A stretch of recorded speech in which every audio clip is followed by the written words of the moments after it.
Hello, everybody. Welcome back to New York Talk. This is the Scout Report where we look ahead to our next opposition. This time, it's another away game, but this time it's to a team almost in as bad form as us, Birmingham City.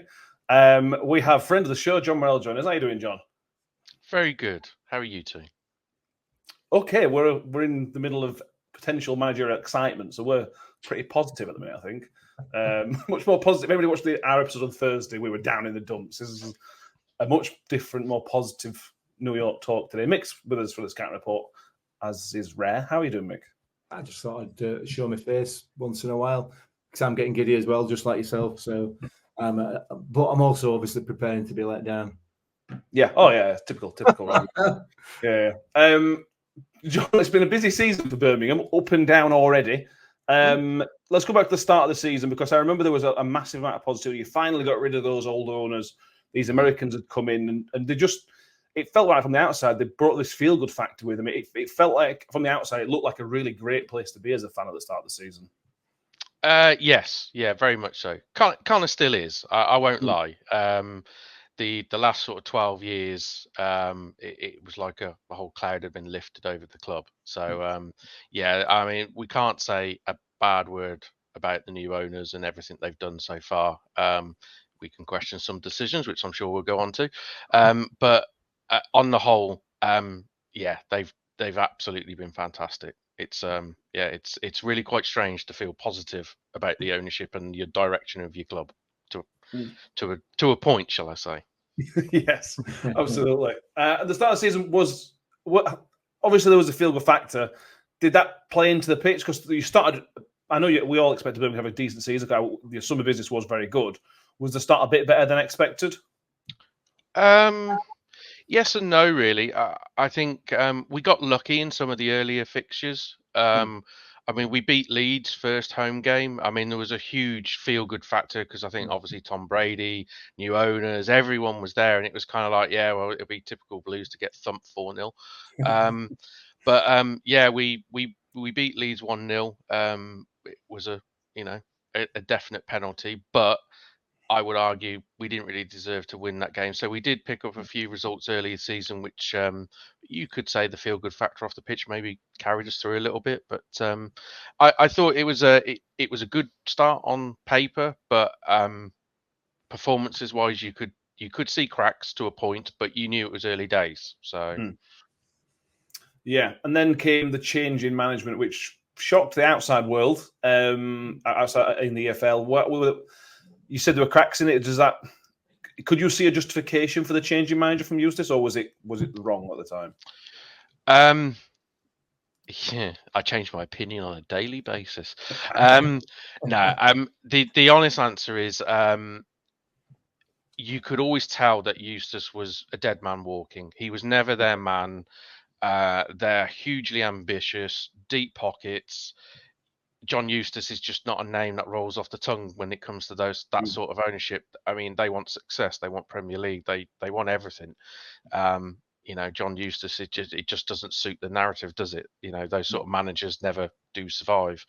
I think Eustace's biggest failing, shall I say, that kind of cost him the job was he was too, I wouldn't say negative, but he was always too defensive. He was always keen to sort of praise the opposition. We'd always be up against. I forgot how many times we came up against somebody and they'll be top six this season. And it's like, well, so far there's going to be 15 teams in the top six. So I'm not sure how that works out. But there was a few games where we played. I remember we played Norwich away and we got beat and we didn't even lay a glove on them, and it was the same back four that had conceded 6 the previous week. And Norwich were all, you could tell there was a nervousness about them. They didn't look like the crowd was sort of ready to go, and we rocked up and just went, oh, it's Norwich. We'll stick everyone behind the ball. Oh, we've lost. Brilliant. Didn't lay a glove on them. You just thought if you had actually gone and had a go, because we've actually got some players to have a go at teams, we might have. And I think it was that sort of that attitude of, let's just be a bit more conservative, and it doesn't sit with our ownership. They're all about success, and to be successful, as they say, you've got to take risks. His face just didn't fit. Let's be honest. And the face that did fit apparently was a certain Wayne Rooney. didn't do a great job at Derby. By all accounts, didn't do a great job across the pond at DC United. Was there ever an other name linked, or was it always Wayne Rooney as soon as Eustace were gone? Rooney was the one that I think was the most public name. I heard the name Rafa Benitez as well afterwards, but that was well after the Rooney thing had happened. So I don't know how true that was. But yeah, it was kind of. I mean, Rooney was linked in the summer, like when they first came in. So there was kind of talk from a very early stage. So yeah, it was. I think the writing was on the wall all the way back in the summer when they first walked through the door. If I'm being honest. I will ask you about Wayne Rooney's style. I had a message when you played Sheffield Wednesday last week. I had a message from a Wednesday fan, and the message was, "I'm trying to work out how a guy who was so good as a player can be so tactically inept. Rooney's style of football is outdated in the Championship." Is that fair, or is that just a Wednesday fan talking like a Wednesday fan? How do I answer this properly? You're amongst friends, John. Yeah. I'll be brutally honest. He has no idea what game he's watching. Okay. The honest answer is he's trying to play what you would, it's passing out from the back. There's no long balls. It's taking risks on the ball, building possession. And tactically, I'll be honest, Rooney changed the game plan at half time. And at half time, there was only one winner of that game. Within 2 minutes of that second half, they were time wasting with goal kicks and everything. And it was like, okay. And Rooney changed the shape of the side, pushed the side sort of 10 yards further up the pitch. There was only one winner of that game from the second half onwards. I think you guys probably know I'm not Rooney's biggest fan, but yeah, that day we were useless the first half, as poor as probably we've been. And he openly admitted he ripped into them at half time. He did make some tactical changes, and we came out second half, and it was a far better performance. Not great, as in up there, but it was, compared to the first half, much better. Is there a route out with this, Rooney? Because it's been one win so far, which was only against Sheffield Wednesday. Can you see the steps of what Rooney's trying to build, or is it? You need to ask me sort of after match days, because I must admit I do the typical football fan after a result on Twitter, like sack him, sack the tea lady, sack everyone, everyone's rubbish, no one can play football. Typical football fan, really. The Wednesday night game, Blackburn, I managed to catch it while I was away, and we were probably our best performance under Rooney. We were really good. We just had 15 minutes in that second half where we just went, let's forget how to defend.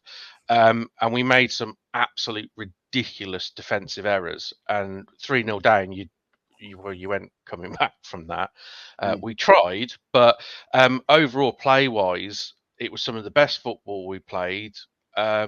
We looked really good going forward. We did look shaky at the back pretty much the whole game. But yeah, you can see the one thing I would say is the football is getting better by each game. We played Ipswich at home, we drew 2-2, and we were 2-0 up, and that was probably the best 45 minutes football I'd seen in years at St Andrews. We were absolutely fantastic. We were on it, pressing, high energy. We had the right players on, in the right positions, and it goes a little bit unnoticed, but we've got some really talented footballers, especially if you play to their strengths. And thankfully, a lot of them, you need to play football, which is to their strengths. It isn't the old days of the Djukovic's and the Hogans and all that. We've got some really talented footballers with the ball on the deck. So, yeah, it's just defensively worries the hell out of me. I won't lie. I mean, it's 16 goals conceded in 7 games under Rooney. Right.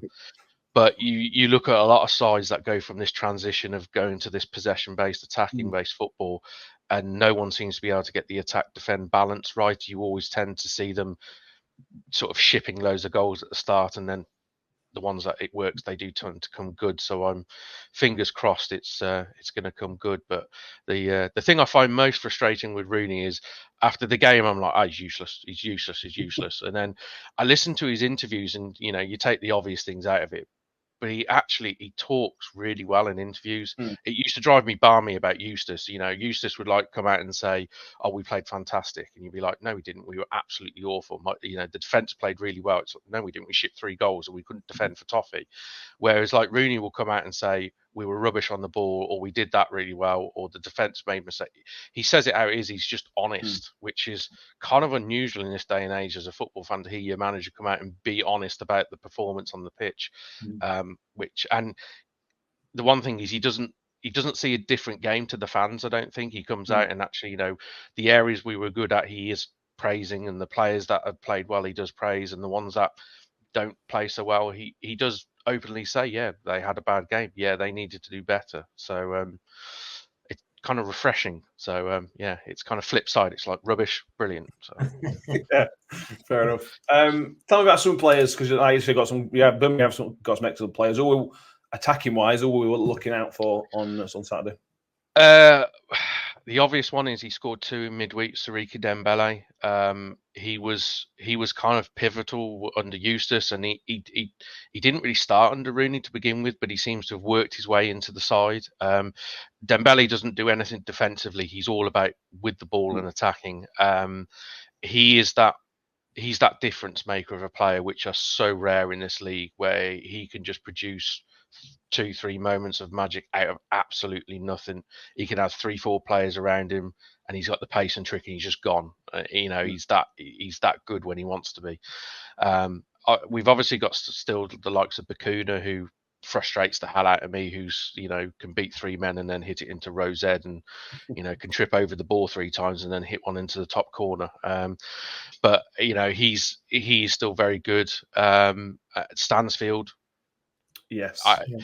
I'll be honest. I thought Rooney was spot on what he said about Stansfield. Is that he's not a number 9, and we've kind of played him in the number 9 because he's the best we've got in the number 9.